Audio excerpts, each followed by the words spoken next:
Hello, welcome to another episode of Mega Manga Monday. I am Jason Hahn, and today we're talking about Boruto, Chapter 73, called A Special Mission. Once again, I am Jason Hahn, and very excited to talk about Boruto, but I am a writer from ScreenRant.com. I happen to write a lot of video game related stuff, but I'm a huge manga fan, so I decided to start Mega Manga Monday to talk about the new series, new chapters of series that we love. I was a huge Naruto fan when I was growing up, and Boruto is definitely different. um, Hmm. and I got a couple buddies here to talk about the newest chapter with me. I'll go and let them introduce themselves. Steven, how you doing, man? Hey, how's it going? Yeah, my name is Steven. I'm a writer for Screen Rant on the comic side. Yeah, I was also a big Naruto fan growing up. No, I wouldn't say growing up. I watched it in college, so not growing up, but loved it all through that. And then, yeah, Boruto. I was enjoying it, but now I am really enjoying it. Like, so you'll hear my thoughts, but I'm loving it. Yeah, this definitely isn't our first time discussing Boruto. Definitely check out previous Mega Manga Monday conversations about it. You can follow us on Twitter, and we have a website, megamangamondays.podbean.com, and you can check out all of our previous discussions there. But before we dive into it, we got Todd. How are you, man? Yeah, what's up? What's up, guys? Yeah, so like Jason and Steven, I was a writer for Screen Rant, but I have just I've moved on from that about like a week or two ago now. But yeah, like Steven, I was on the comic side. My last article just got published. It was about the Infinity Gauntlet, not actually doing anything, even though it's one of the most powerful objects in the Marvel universe. Um, but yeah, like Jason, I'm a big fan of Naruto, and I gotta agree with him. Boruto's completely different, and now that there's a new chapter out, I'm excited to dive into it. Yeah, absolutely. Well, the last chapter we didn't talk about it. I hate to say it, just didn't have enough to talk about. Honestly, we kind of were moving, the plot along. We're very slowly, in my opinion. This is kind of the part in Boruto, like they did it in the previous arcs, even where we're getting a lot of manga wise. I'd say the anime is definitely a different animal, but we're getting all the explanation and kind of the setup and what's about to transpire. And last we left it, Code, the major antagonist of this arc, got all of his powers unleashed, essentially. Still wasn't nearly enough to touch one of the cyborgs. That's right. If you're new to Boruto, well, I don't know why you're listening to this podcast about new chapters of Boruto, but we got our own Mm. android saga going on in Boruto right now, with Daemon and his older sister, Eida. And well, we have a lot to talk about relating to them now because they decided to ditch Code after he had his powers awakened. And Code is just really, really angry and really wants to take out Kawaki and sacrifice Boruto to the Ten Tails Beast to become an Akotsuki god, whatever that And means. the tree of might. Yeah. Yeah, we just need a spirit bomb to send them into space. Um, Hmm. but yeah, so this chapter was essentially just laying all the groundwork, telling our two main protagonists at the moment, Kawaki and Boruto, what the plan is. And apparently, Shikimaru has gone on and invited Ida and Damon and Mondo, back to the village. And they're playing a little bit of matchmaker here with Kawaki and Ida, who is, by the way, able to see everything. Her magical ability, cyborg abilities allow her to see anywhere she wants to at any point. So there's not really any purpose in trying to be discreet or secretive with plans. So Shikimaru just lays it all out, and that's probably my favorite part of this chapter. And I'm sure Steven's going to get into it more. Um, is Ida being all embarrassed anytime they're talking about Kawaki and her living together. Um, But yeah, those are probably my favorite parts of the chapter. I see a lot of people online were not a fan of this chapter because it was so dialogue heavy. But you know what, I'm willing to forgive it because especially Naruto had this sometimes, but Boruto has been doing it a lot, where it's very text heavy, and then a bunch of really cool stuff happens. So I'm sure this is all leading up to some exciting stuff. But what were your guys' thoughts on the chapter?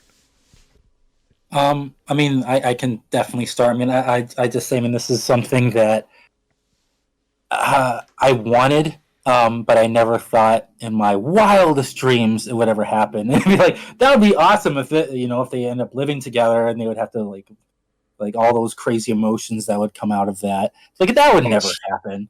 And it's like what happened earlier. Like even before this, there was that point where it's like, oh, she left code. I wonder if she would go to the village, but she wouldn't do that. They wouldn't do that in Boruto, and then they do it, and now they're doing this. So it's like it just for me, who's a fan of this whole story arc, it's pretty epic. I mean, just because I mean I've always ranted about it that you know romance and all that stuff is basically non-existent in a lot of Shonen Jump action series, even though it's romance should be like a major part of it. I mean, I won't go into it too much, but it's just the fact that you know Boruto is going to it, and especially too like in Naruto, like one of my favorite things about it was actually all of like the Naruto and Hinata moments. Like I freaking loved that when I was watching it, and it was one of the standouts for me. So the fact that a lot of that was missing in Boruto was kind of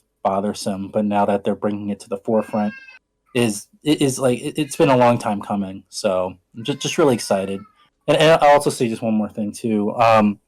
But like this whole cohabitation thing, that whole trope, it is something that a lot of other series do.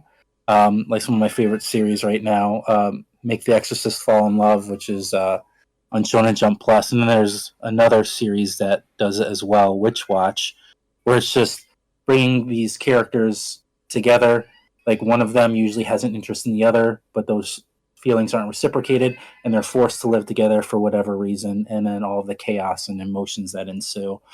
So I mean, it's really great, but I mean, for Boruto, it's giving it kind of a more unique perspective because in both of those series and in other ones as well, when we have like these two characters or more having to live together, like usually the manga starts with that. So you get very little of what their lives were like beforehand. You just have that like chapter of buildup. But here we have basically months worth of emotions and buildup that is now, and we're taking that into this already really successful trope. So I'm just over the moon loving this. So. Yeah, I'm honestly really hoping it all happens because it's all still like them talking about it about to happen. Yeah. But who knows, like Code could interrupt everything and screw it all up. I hope he doesn't because I think that was actually a theory that you had in one of our past podcasts. Was talking about how much you would love Eida to enter the village and her powers just affecting all the characters that we grew up watching, all the Konoha ninjas and stuff like that. Marriages will be tested and all that sort of drama. Yeah. I really, really, that as interesting as that all would be, I would be very surprised if we get into the weeds like that. But they have proven that they're willing to go the mile, man. Yeah. They have proved it. They absolutely just shift gears and they're just like, we know we've been a battle manga, but we're gonna go into like how psychological warfare is going to change everything. If you think about it, like all of like, not to say that it's important or anything, but a lot of the fan fictions, like for anything, always revolves around romance or like characters where it's like, I want to see these characters get together, or I want these characters to like explore their feelings more than the actual show actually does. And if Boruto actually does that sort of thing, I mean, that would just be amazing because this is like fans write this sort of stuff. I mean, this is what they want, or I mean, at least me, like those type. It would be Boruto fan fiction of battle matchups that you never thought would have happened in place of the romance. It's actually one of my favorite things to do while I'm playing the game with a friend. Whenever you like random a fighter, you try to come up with the story scenario that would have brought this fight. I've done that too. Yeah. Oh, that's awesome. You do that on your show? No, we haven't played Ninja Storm on the show yet, even though I would absolutely love to because it's one of my favorite games ever. But Todd, what were your thoughts on this chapter, man? My thoughts? I don't know. I just feel like it's getting further. Not that it was a bad chapter or anything. I just like feel like it's getting further and further away from what Naruto used to be, which I understand it's not Naruto, but at the same time, like it exists in the same world as Naruto. So I still like, I want those like themes of Naruto to like come through, and like what pulled me into Naruto, I'm not seeing in Boruto at all. Mm-hmm. So in terms of like thoughts, I'm just like, I want to see where this all goes, but at the same time, it's not what I was expecting from the series at all to like focus this much on like this romance aspect of like putting the characters all together in one house to like have them live together. Like it honestly feels like it's like setting up for a spin-off than like any actual like big plot moving forward. Well, the thing that like this series is so different than most other shonens, I mean, besides, already having a huge series to follow up with and stuff like that, is that the show or even the manga started off at the end. We got that little tease of an adult Boruto, an adult Kawaki fighting over the rubble of Konoha. And it's really hard to shake that out of our heads. And especially when you're reading this chapter, you're like, okay, so these are all puzzle pieces moving into eventually all of Konoha being destroyed. With this chapter, it could be after Eida moves in, everyone is just so frustrated that they can't date her that they destroy Konoha themselves. And then maybe Boruto and Kawaki are fighting over Eida. Who knows?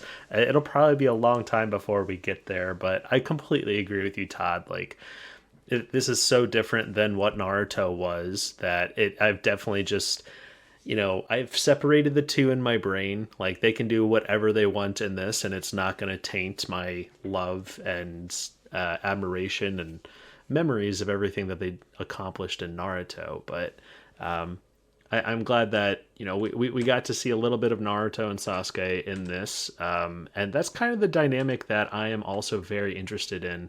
And I love that the series started off with Naruto being a bad dad because he never had a dad. Like, he doesn't know how to dad. And over the point of this series, him and Boruto have definitely gotten a better relationship, which I'm glad that we've seen that development. But that was good. Naruto is still just in a really interesting predicament because Boruto and Kawaki are huge dangers to the entire village at this point. Especially at the end, we had a little tease of Momomosuke just like randomly appearing behind Boruto, and Kawaki kind of got a hint of it. But I just consistently am more interested in like, so I want this to be a sequel series to Naruto, so I almost want Naruto to still be the main character here, but I'd almost love it if, we've spent more time focused on him and him having to wrestle with this dynamic of like, honestly, the village wants my two sons, one adopted, one his actual son, to not be here, and it puts him in a tough situation. And that was actually a theory that we came up with another pod in a previous discussion about Boruto was, what if the village started to turn on Naruto for him defending his two sons, essentially? And, That should happen. Yeah, I feel like honestly that would be a more interesting story than. Yeah, it would Like, be interesting. sorry, Steven, not to shoot you down, but I feel like that would be more interesting than. No, it would be more interesting than me. Hey, don't be mean, guys. But no, it's kind of, I think you're both right there. Like, I would love to see that. I would love to see both of them. So it's almost like this series is setting up what could be a really interesting spinoff. If, we switched to it being more relationship based with Eida and all that stuff. I would love to see a spin-off series where all the Konoha ninja are like fawning over her and like they're yeah, it's just it's going to be a dynamic that really switches things up if it happens, and I'm really interested to see if that happens. But I also, miss Naruto, and I would love to see them delve more into what Naruto's feeling on the situation and how he plans to address all this tension that keeps on growing and growing and growing with each chapter. And then you have Sasuke, who is essentially the I don't want to say the Zoro to Naruto's Luffy. He's throwing the logic at Naruto and putting his foot down whenever these situations are arising. He's the voice of reason, and yeah, just at this point, we've heard they know code is coming, but they just don't know when and where. And yeah, even the end of the chapter sort of had a very like, what was that noise sort of moment. Um, and Yeah. I'm very curious. Like I wonder what code has planned. But it's especially at the end of this chapter where both Boruto and Sasuke both sort of sense an ominous presence, and they're just like, oh, it was very similar to that day. Which is starting to make me think we might not be getting the relationship centered manga that Steven is hoping for. Well, also just to build off, what we're saying, like how you want this to focus more on Naruto, which is completely understandable, and I completely agree mostly. Just because I think the big problem is that just Boruto, he's just not that likable. Like, Right. that was my big problem with the series initially. It's like I just don't care or like him. Like Kawaki, he's awesome. I really like his character. I mean, if he was the Boruto, then I think this series. It feels like Boruto's becoming a side character in his own series. I think because it's like they almost like they want to move away from because no one likes him. Like that's just Right. the problem. Just I mean, I don't like him. I never did. It's Just like like when Dragon it's Ball cool, Z like started, it was supposed to all center on Gohan, but then as they're writing right, it, they're just like, oh, people like Goku. Let's stick with Goku. I kind of wish they could do the same thing here. Right, well, but the issue is they called it Boruto. Yeah, right.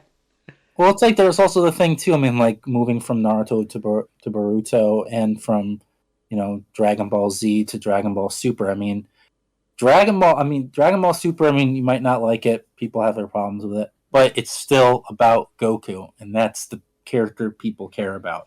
I mean, basically, what Boruto is doing with Naruto right now is if they made a series about Goten or something, and like I don't know. I don't like.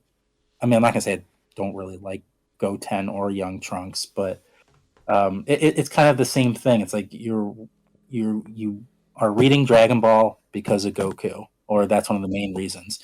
Like we're reading Naruto because you like Naruto, not because of Boruto. Like that's just. I mean, I get it, like doing a next generation thing, like, but it's just they chose the wrong character to be Yeah. Boruto. Like, it's just like you chose the wrong one, man. Well, I completely agree, and it's like the series started out with Boruto, being a brat, trying to act out to get his Yes. father's attention, and like I understood all that. I was, Yeah. I was interested to see, like, okay, how are they going to mend this relationship? But enough stuff has happened in the series now, and that Yeah. dynamic has sort of settled down.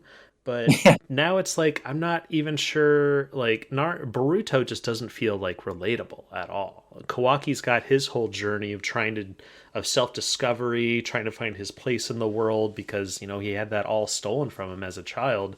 It's Yeah. almost like they've they've taken everything that Naruto went through and like sort of did that with Kawaki, uh, and it's like they don't know what to do with Boruto anymore.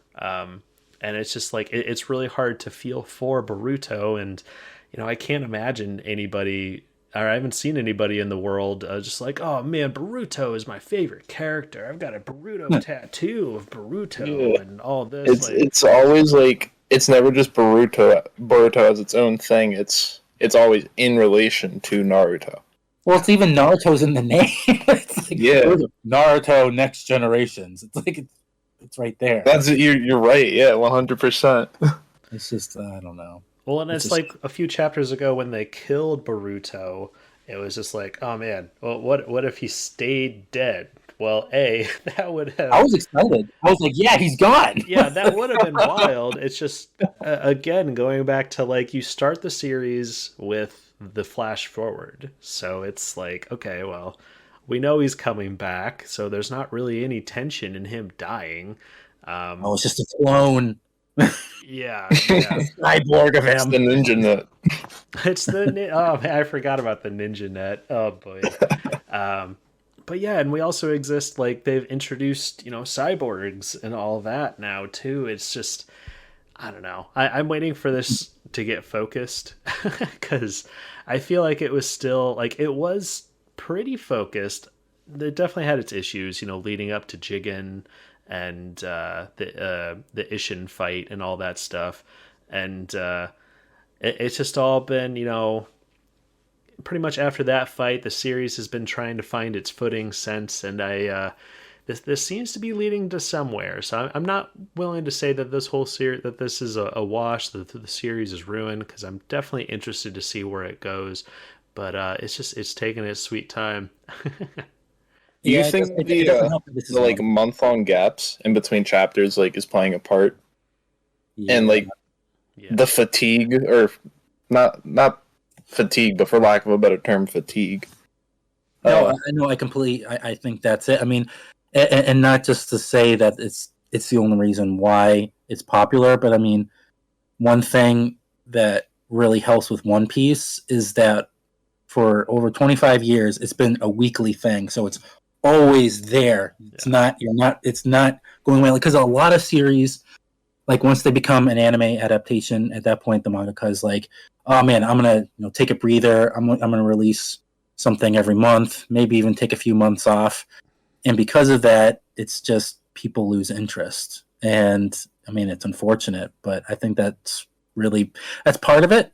And I know with Dragon Ball Super, I mean, like a new chapter comes out and it's like, oh my god, the hype's huge, and it's like wow, but then it quickly goes away, and then there's still weeks left until the next chapter comes out. So yeah, no, I think yeah. yeah. Long That's answer short. Yes, I agree, Todd. Yeah, that's actually a great point because I think we've even brought it up. We do a podcast for Dragon Ball Super also whenever new chapters come out, so check that out on Mega Manga Mondays as well. But that's something, especially with the latest arc that just wrapped up. I won't get into huge spoilers for that series in case you aren't caught up or are interested in catching up. But reading a lot of these series that we cover on Mega Manga Mondays weekly or as it's releasing, sometimes it catches you up in the hype, but also it's a detriment too. And I think that Boruto and even parts of One Piece, especially during the Wano arc, suffer from reading it as it's coming out compared to if you just bought the volume and you're able to read a huge chunk of it. And I think Yeah. Naruto might be one of them. Like I'd have to go back and read, it in a sitting rather than by the chapter. But I hope that this series would be more enjoyable if you're reading it all the way through rather than month to month. yeah, I think the same, because the whole reason why like I caught up on Boruto as rapidly as I did was for the podcast. But I remember like when I was reading it all at one time, that I think like, well, I don't even remember how many chapters were out when that happened, but Yeah, because I Um, remember you were saying you were yeah, very like adamant I about just caught reading up with everything. physical. Yeah. But like it was exciting to read, like when the Naruto Sasuke and versus Ishiki fight was going on, and Naruto got his Baryon mode. I was like, yo, this is awesome. Like I know a lot of people have said a lot of bad things about Boruto, but like this is awesome. Like I'm genuinely enjoying this. And now that I'm all caught up reading it as it's coming out, I feel like I'm just not enjoying it nowhere near as much as I was before. Yeah, it just kind of makes me think back to that feeling of like when you read that chapter of Byron mode, however you want to say it. It was awesome, and Yeah. you had that whole month of like, oh man, this is cool. I'm getting excited, and I'm just waiting for the series to get back to something like that. Um, Mm-hmm. but at But this the issue with point, that is that was a Naruto focused fight. yeah, I was just about to say like, I Hmm. we've seen Boruto like go into his Akatsuki form and stuff like that. And Yeah. it's just, I mean, even when he was like being fully possessed by Momomosuke after they defeated Ishin, it was like kind of the lamest part of that. Um, just because I liked Momomosuke when we started, but they just haven't been giving him enough. Like, we don't really know what his end goal is, other than to take over this little boy's body. We're not really sure. Like, we don't get enough of Momomosuke, in my opinion. I really liked in this chapter like the haunting images of him and stuff like that. I really liked the dynamic, like anytime Momomosuke was like talking trash about Ishin and stuff like that. I just almost wish that we got Momomosuke more time and more interactions with him and other characters. It'd almost be I hate to like just be hating on Boruto's character this entire time, but it'd almost be more interesting if he did get fully possessed and they're just like, okay, well, Boruto Momomosuke, you're part of the village now, so we all have to figure out how to live with you. That actually like just gave me an idea for something they could do. Like, what if like Momoshiki like completely took over Boruto's body, and then it became about Boruto having to like fight through his psyche to get back, and that was like its own arc. Yeah, I kind of was hoping that it'd almost become like a Dragon Ball Z Boo sort of thing, where they're like trapped in Boo and they're like having to fly out of it and stuff like that. But I almost feel like they kind of did that with the moment where Boruto like breaks off the horn and stuff like that. Oh yeah. I almost feel like that was the most that they might do with that. But the whole him Momomoshi or Momo, I'll just call him. I was about to say we should just call him Momo. Yeah. There's another character in One Piece called Momomosuke, so my brain keeps on flipping. But that they kind of killed that tension. We still just don't know what's going on. But by Boruto getting killed, quote unquote, he had to revive him by sacrificing the last percentage or something like that. So he can no longer fully take over Boruto. But now we're just still in this weird lull of like, okay, well, so he can just like randomly take power or something like that. It's just kind of a dangling thread that we don't know enough about for it to really feel tensionous, for the lack of a better term. So definitely the biggest problem of Boruto is still Boruto. I'm just hanging on Aida, man. That's all I care about. Like that. That's the boat I'm riding. It's like out of everything, I'm not gonna lie. Like trying to think, out of everything I'm reading right now, and there's quite a bit. I am more psyched out for where this is going than basically anything else. I can say that with authority that is how I feel. Like I'm very psyched for next month when this next chapter comes out, because it's just like, I don't know, it's just a lot of my favorite shonen aren't doing this, and it's something that I desperately want. So yeah, I'm just gonna be blown away if they nail the landing for you, because I really like your idea on where you want this series to go. I think it'd be pretty compelling, but I'd be very surprised if they do that. Because it would just be such a transition from not just Naruto, but even where this series has gone. But I mean, after they announced that Kurama was sacrificing himself for that, and Sasuke got his eye penetrated, it's just like, wow, okay, so if that's really Naruto and Sasuke's last all-out fight, they're gonna have to do a lot of fixing with these other characters. And hopefully we get to see that on display, but I just don't feel like we can have both. Like, I don't feel like, I think by the time Daemon and Eida and Amando do arrive there, I think Code would have made his move by then. So they do have enough moving parts where I'm very interested to see where it all goes. It's just, yeah, Boruto's the least interesting of it. I don't want to see Code. Like that was one of the big problems they had a few chapters back, like that point when Aida is like, I'm, leaving you type of thing. Like up until that point, there was like, we knew that Code was like under her spell or something, like it was somehow. But then all of a sudden he's like, but I love you. And it was like, and then from that moment on, he's like suddenly mad. It's like, what? It just came out of nowhere. So it's like every single time now that he's appeared since then, he's mentioned how he's like, he has to get Aida back. And it's like, oh, like So it just feels like, well, but it came out of nowhere. It's like, Yeah, like if we saw that he actually had feelings for her, that he wasn't just like following her, like I was saying, like we know that he was under her spell because everyone is. If you're he's not, just consistently telling, not showing. Yeah, and it was just the fact that he was just acting normally around her, and then all of a sudden it's like, oh, you have these massive feelings for her. It's like, what? No, it's like the powers worked like inversely for him. yeah. It's just it was weird, and now it seems like every single time we see him, like they're trying to fix that by having him suddenly care, but it's like, no, it just feels forced now, and it's like, I don't want to see Code anymore. I'm done. I actually agree with that. Truthfully, I feel like Code is just, they try to present him to be like this bad villain, but he hasn't sunk in for me yet. Well, no, I mean, I think that was the last time we talked about it too, was just like every time that Code is put in a situation, he loses, or he's made to look like nothing. Like even when he showed up and everyone was worried about him being in Konoha, like they were still able to repel him quite easily. Like Kawaki was able to like embarrass him. Boruto, not even fully transformed, was like embarrassing him. And now that he has his limiters off, he's supposed to be all scary.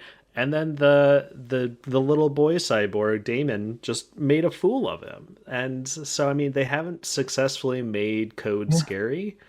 And I'm just like, what was the narrative, or like what was the narrative decision behind that? Like building him up to be this huge villain just to be like this little kid stronger than you. Yeah. Well, Daemon is pretty badass, though. Yeah, I do like Daemon. I like the side. I like Daemon more than Code. Yeah. Yeah, there's nothing scarier than a scary kid. There's just something creepy about it. It's like, oh god. Yeah, I'm very curious, like if they do end up getting there and making amends and start integrating themselves into Konoha, then Code shows up, and then we have to watch the cyborgs fight Code. That sounds exciting. I'm up for that, and that is all possible. Like that's kind of. I'm enjoying some of the puzzle pieces. That's one dynamic I'm very curious about. I just, especially with Eida's powers, it's just I don't see how she could possibly fit into the series long term.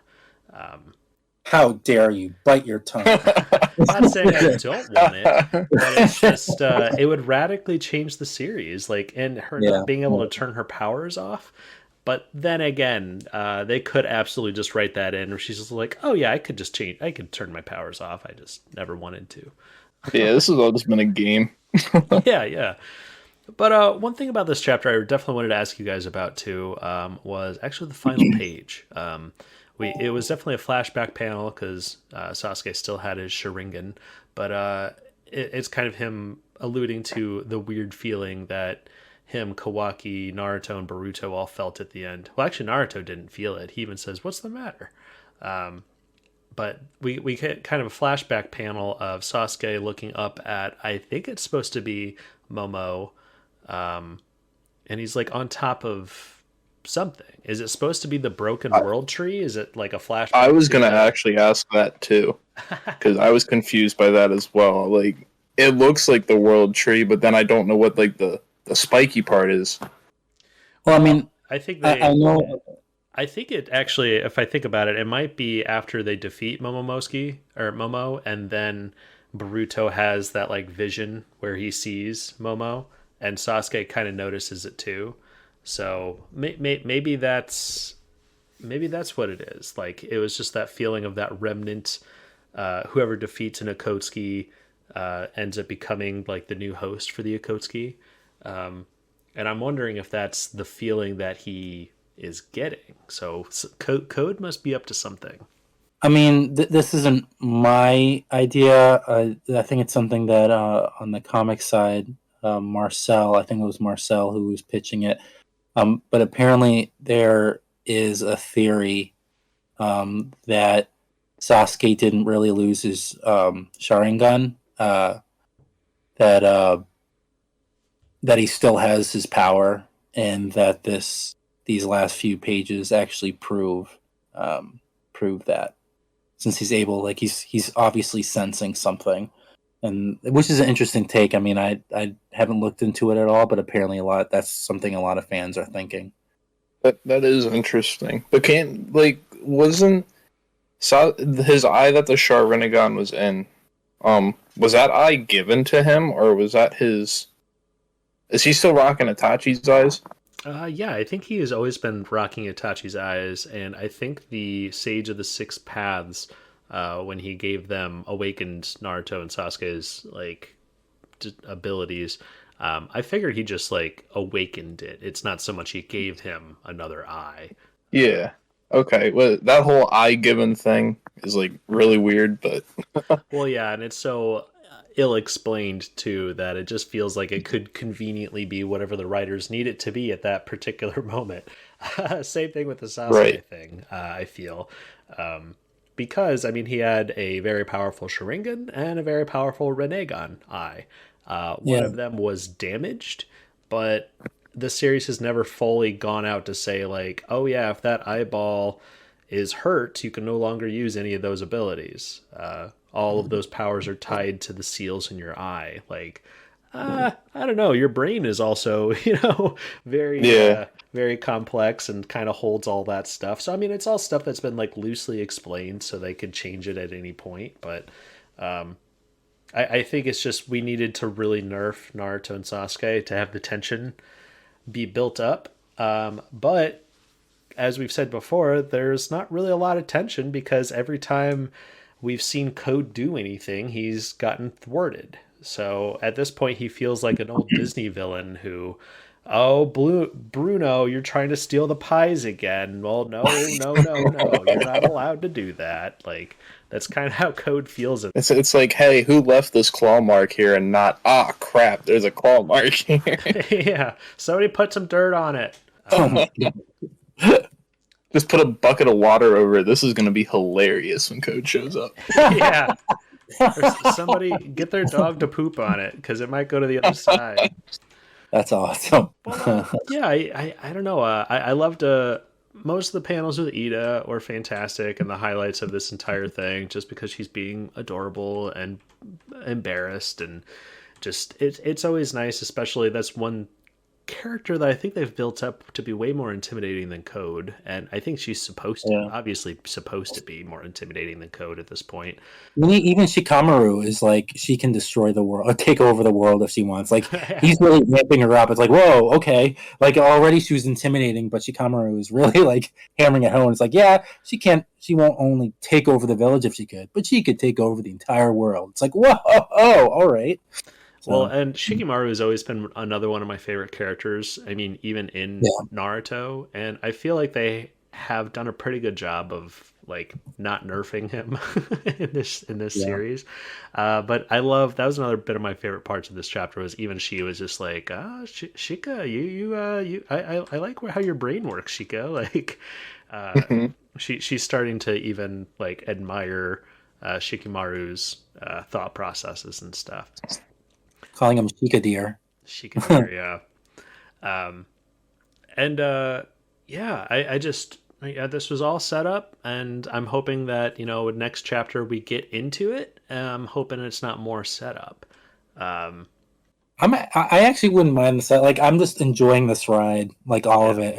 It's just been, at least for me. By setup, I mean I hope Eida and Daemon show up to Konoha, and we get to see how that dynamic changes everything, especially with her powers. It's just such a it's just such an interesting idea to have such an overblown or such a overpowered ability just consistently on and just affecting everybody around them. So very curious to see how that all changes. I'm hoping it goes that way, and I'm hoping that I'm hoping that the next chapter doesn't start with Konoha being attacked and then Eida and Daemon show up as it's being attacked and now they have to fight too. Like, That'd be horrible. yeah, like I almost see so that's sad. how the series will go because it is kind of, you know, a battle manga sometimes, but I Supposed to would, be. yeah, it's supposed to be, but I'm on Steven's side here. I would love to see them show up and the whole village just crumble beneath her feet. What any other thoughts on Boruto 73 or you guys have I, any different I don't theories? have. I think there's not too many things. Other things I wanted to go over in this chapter. I did just want to say the shot. I don't have a. What I'm looking at right now doesn't have page numbers on it, but it's like the panel of everybody like standing in the Hokage's office, like a side shot of them, and I just wanted to say I think that one looks pretty cool. Oh, near the The end. only thing I can really go by is that there's a dialogue bubble that says since there doesn't seem to be any option to say no. Mm-hmm. I think that looks pretty cool. But I do want to say something about last chapter. What did you guys think about Code condensing the Ten Tails down into like another Zetsu army, essentially? Oh right, yeah, that's how that last chapter ended. Did he like fully condense it, or did he just like take part of it and he's like creating little, yeah, essentially the Zetsu army? Now that you mention Yeah, the way I understood it was that he like just like sliced them all into like he took Ten Tails as a whole and just sliced it into parts. it. Oh, that's right. And I think I did write an article about this. I was like, he did that, and if he was able to do that, then I think instead of recycling the Zetsu army, it would have been much cooler if he had created his own lineup of tailed beasts. Oh boy, yeah, that could be cool. I thought that would have been that would have made him intimidating. yeah, that would have made him intimidating. And then like one of our questions from one of our other discussions is like, where have all the other tailed beasts been? Like, what are they doing? Are they just wandering around? That would have been a great way to pull them back into it and like have this tension of like now there's going to be a huge like kaiju battle on top of everything else that's going to happen. That's supposed to happen. Sold. Yeah, I would absolutely be up for that. Yeah, I need to be afraid of Code. I need him to seem badass. I need him to seem intelligent. I need him to do anything and succeed. For me to be concerned about it, because definitely the biggest like tension is coming from the Eida arrival, and that's, you know, frankly the more interesting thing right now. So it'll be interesting to see what this series turns into. Will it transform into a dramatic, I would say love triangle, but it's going to be a love everybody. Yeah, I love everybody. Yeah, trying to figure Love out. Tesseract. Yeah, That's right. Yeah. especially like you know, well, the anime has done a much better job. I haven't watched all of it. It's mostly filler, but it's able to give like some of the characters the proper amount of focus, like Right. Yeah. Sarada. Sorry. Yeah, she has some great stories. Yeah, Yeah, with her dad. Yeah. Mikutsuki, Orochimaru's son, and Samire, is that her name? Yeah. Yep. Yeah, Amire. yeah, because like if you're a manga only reader, you don't know who this girl is, and she's like the main point of the first arc of the Boruto anime. Is she is actually like the daughter of a cult member who is trying to like resummon some demonic tailed beast essentially, and she's able to like use those powers and stuff like that, and that's something that they haven't touched on or really mentioned in this series at all. So it's really strange that they're trying to like fit her into a series now. Oh, and it's funny you mentioned that because actually that storyline is what made a moment in the manga that more interesting because she was the one, who when she overheard that Boruto like was fine. Oh no, sorry, that Naruto knew that Kawaki had killed his son Baruto, and he was fine with it. Like that was the whole thing where she overheard it, and the fact that she could end up, spreading all that because that storyline on in the anime made her relationship with Baruto that much more meaningful, and that's actually in an article I wrote about that. I took that energy from the anime and used that for one of my posts, just because that's what made it interesting was the anime, not the manga. But kind of Yeah. interesting. Yeah, and same thing with Mitsuki or Snake Boy. Mitsuki. Snake, Mitsuki. Snake Boy. Stretchy arms.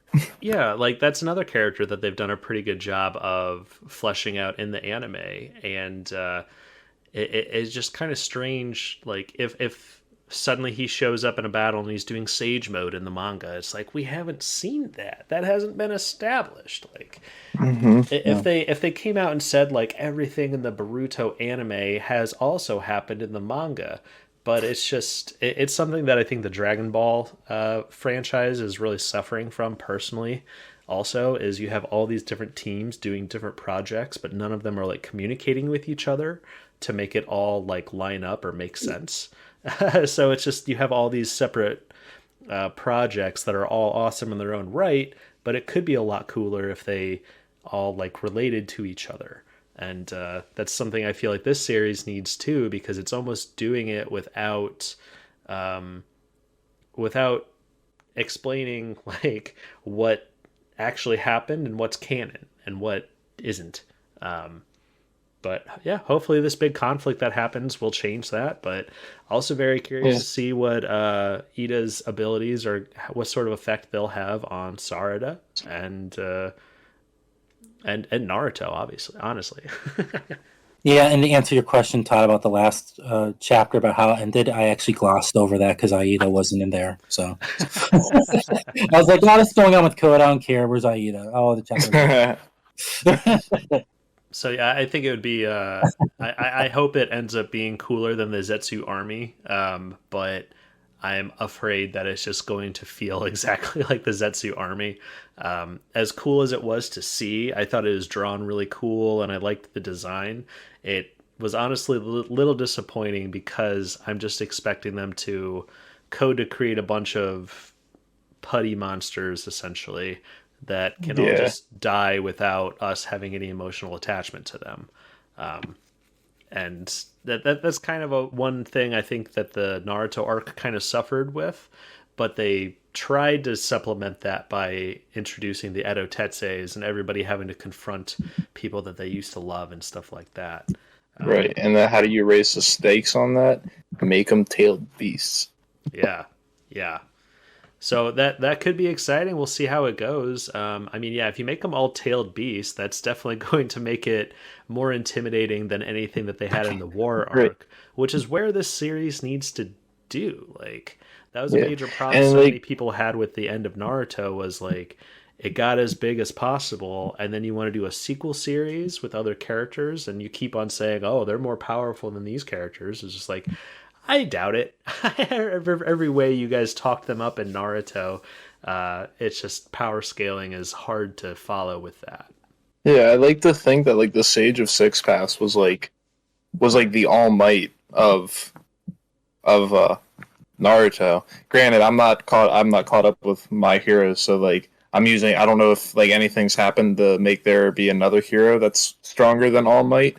I just know that when I first got into my hero, like All Might was like the thing. And that's kind of how I look at the Sage of Six Paths. Yeah. So to think that the Sage of Six Paths is really just some dude in this ocean of all these other super powerful things, I think it really like Yeah. takes away from the impact of it all. Oh, absolutely. And that was kind of their decision to like have it all start focusing on these other like evil Akotskis and stuff like that.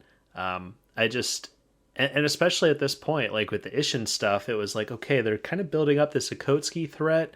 Ishin has this plan to, eat like a world tree fruit and then use this to do what Okotis have been doing, is take over worlds. They're world devourers essentially.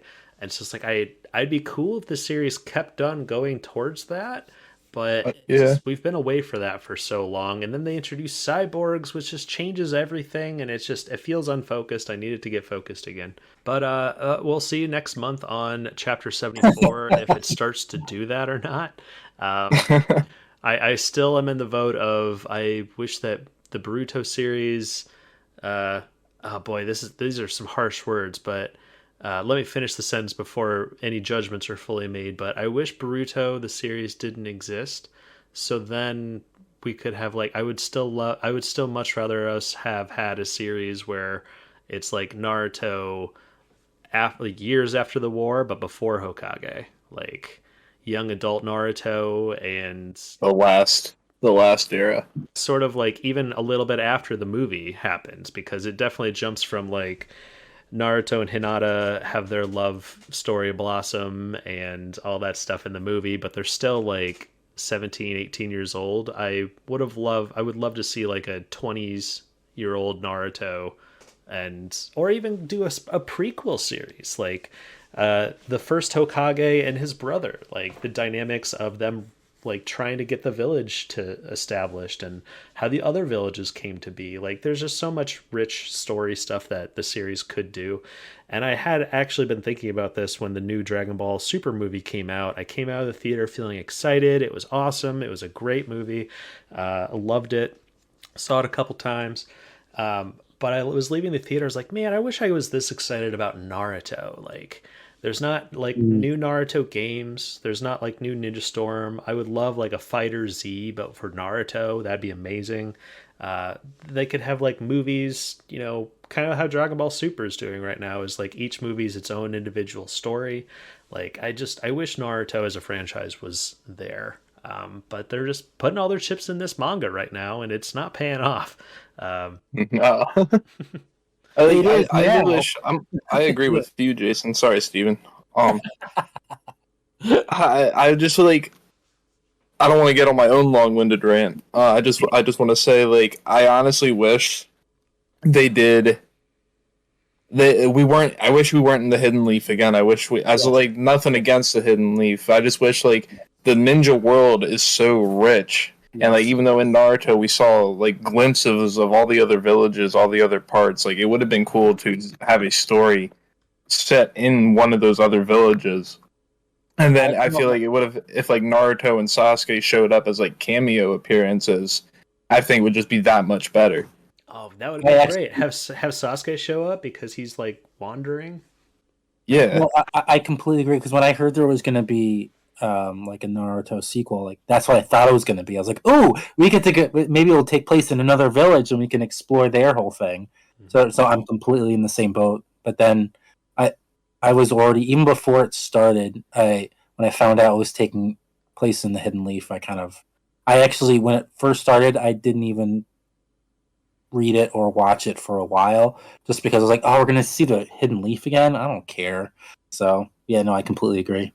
Well, because even when the movie came out, the Boruto movie, which I also enjoyed a lot, it kind of established, everything that was going to be going on here. But then they decided, I don't know. I almost wish that the Boruto movie existed on its own, and then they still like did one of those other ideas we just threw out. But yeah, right. This has turned into us just trashing the series again. But hopefully next chapter fixes that.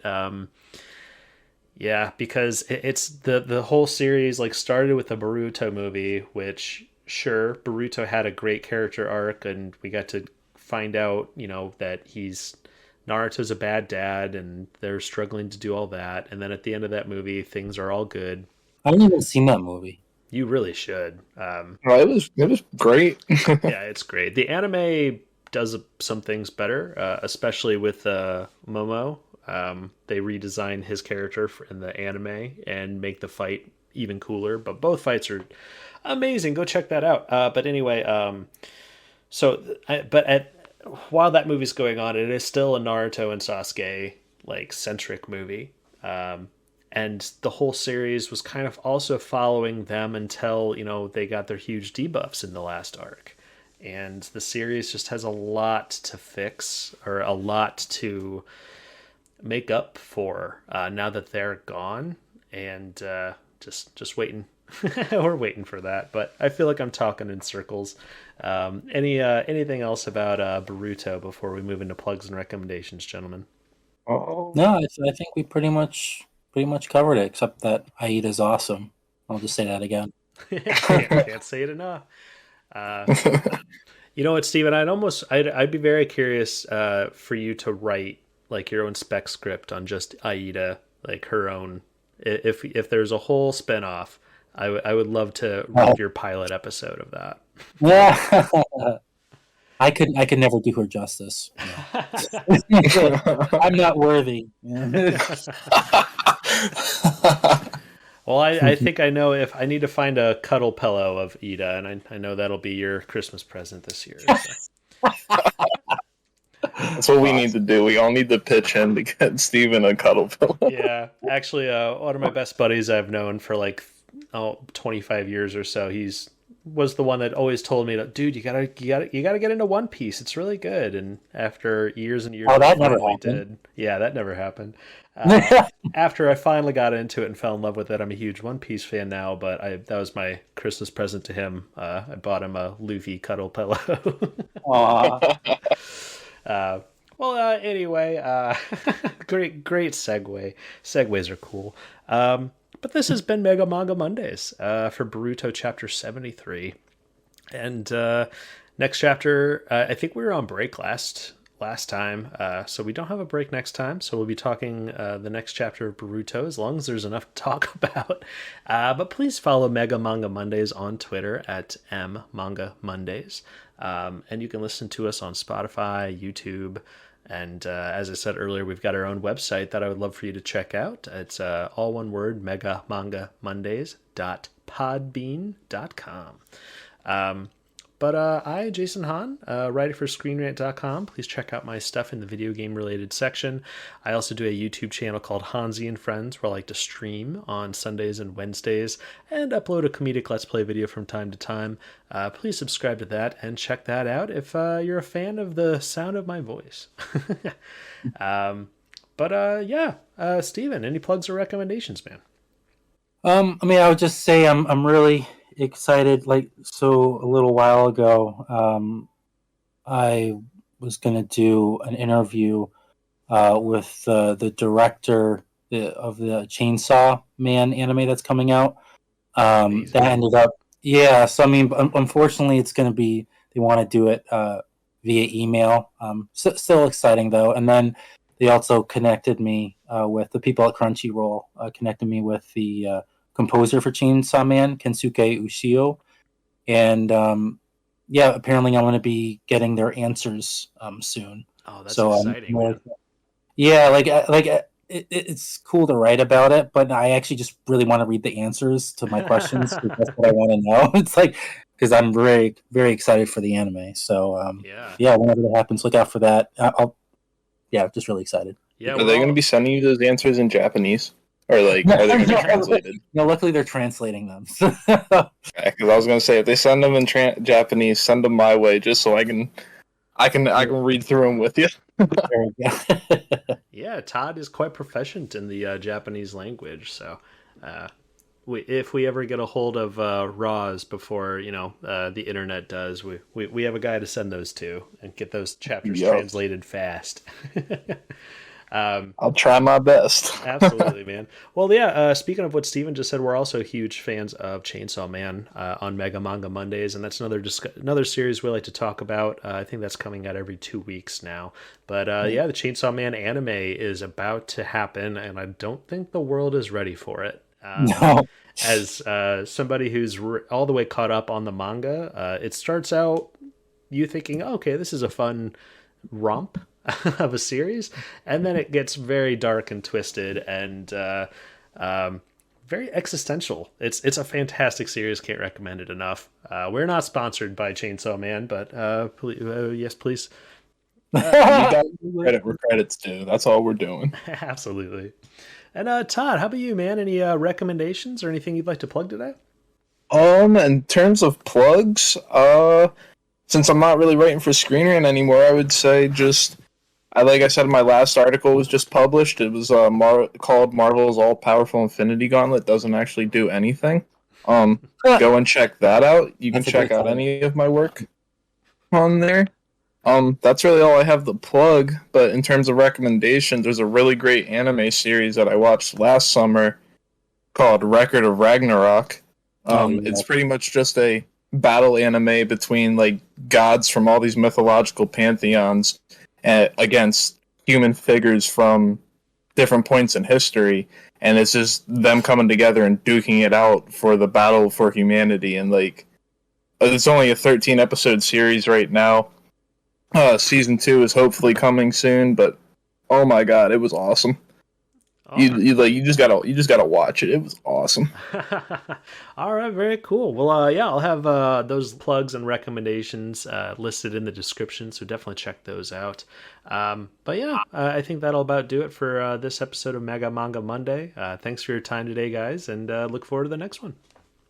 Yeah, definitely. Absolutely. Thank you for having us. Absolutely. Peace.